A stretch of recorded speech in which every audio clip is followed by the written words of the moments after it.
Social media is facing its moment of reckoning. Countries around the world are passing legislation to restrict or ban social media access to children. Now, France just banned social media for under 15s. It will go into effect on September the 1st. The UK is mulling similar initiatives to restrict screen time. And of course, Australia banned it in December 2025.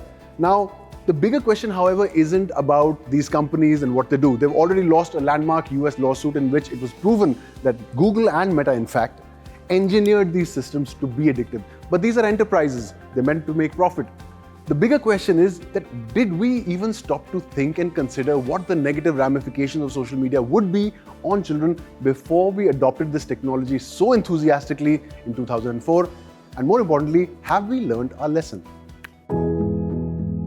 Social media has become the defining media of our age. It influences what content we consume, from news to entertainment, how we communicate, whether it's between two people or broadcast to a virtual community. It even plays a big role in how so many people spend their time.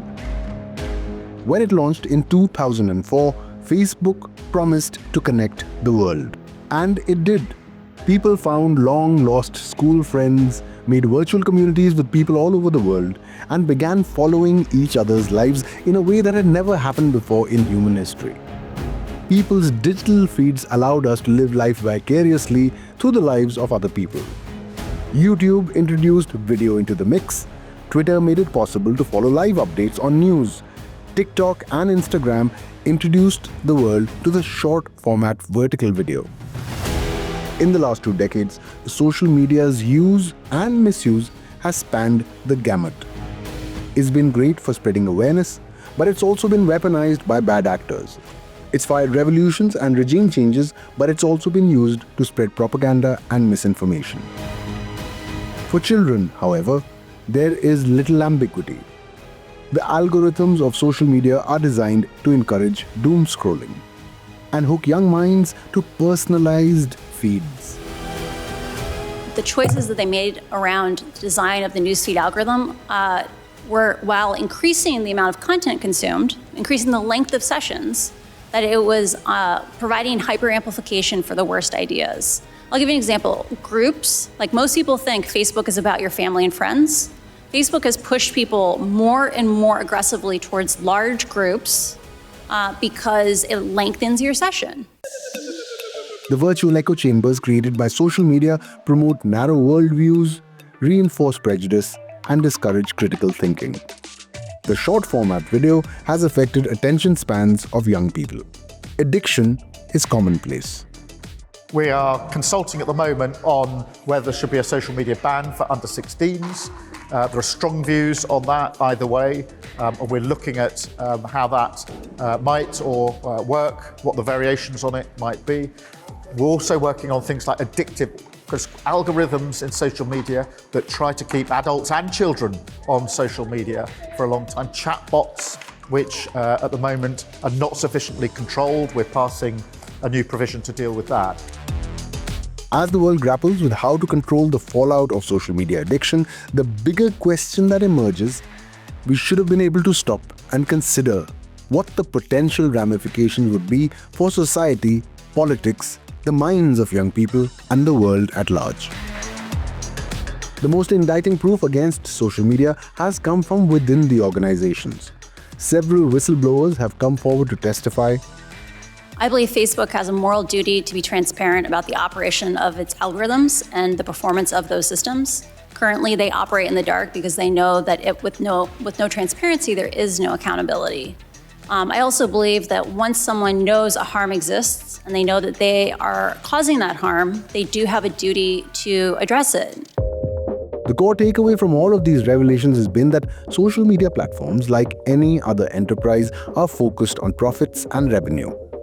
And that translates into keeping people on their platforms for as long as possible and getting the biggest bang for the advertiser's buck. Engagement is this industry's most valuable product. Therefore, algorithms prioritize content that keeps people engaged. It turns out that extreme and polarizing content do that better than anything else. Not surprisingly, social media has played a role in influencing elections, fueling riots, spreading health misinformation, and amplifying hate speech. Research has consistently linked its use to higher levels of anxiety, sleep disruption, and body image concerns. Now, across the world, a number of countries have taken decisive action. There's been a global wave of regulation. In December 2025, Australia passed a law to restrict social media access for users under 16 years of age. A number of other countries like the UAE, the United Kingdom, Malaysia, Indonesia, Spain, Denmark and Norway have followed suit, introducing measures to limit young people's access to social media. Starting September 1, which is the beginning of the academic year in France, children under 15 will not be able to set up social media accounts. The objective of this VTC is to coordinate our efforts at European level to strengthen both the protection of children and teenagers in the digital space, as well as the obligations and responsibilities of major online platforms.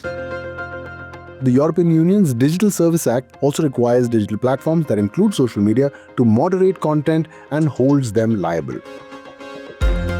In a landmark lawsuit in the US, Google and Meta were found guilty not just of harm inflicted by content on their platforms, but of deliberately engineering these platforms to create the addiction that caused it.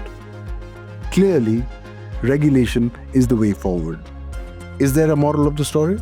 For one thing, it's a lesson in lack of foresight and a reminder to not repeat that mistake. Sadly, history does repeat itself, and it's repeating itself when it comes to artificial intelligence. AI has already created a raft of extremely problematic issues. From personal assistant to therapist to a companion, AI chatbots are designed to hold conversations, build relationships, and keep people engaged for hours who fool themselves into thinking that they are interacting with a sentient being, not a large language model. The cumulative effect is that people tend to isolate themselves, relying more of interaction with AI than with real people. And let's not even get into the morality of machines making decisions in warfare and otherwise that affect human lives. If social media changed the way we communicate and consume content, AI may change who or what we communicate with.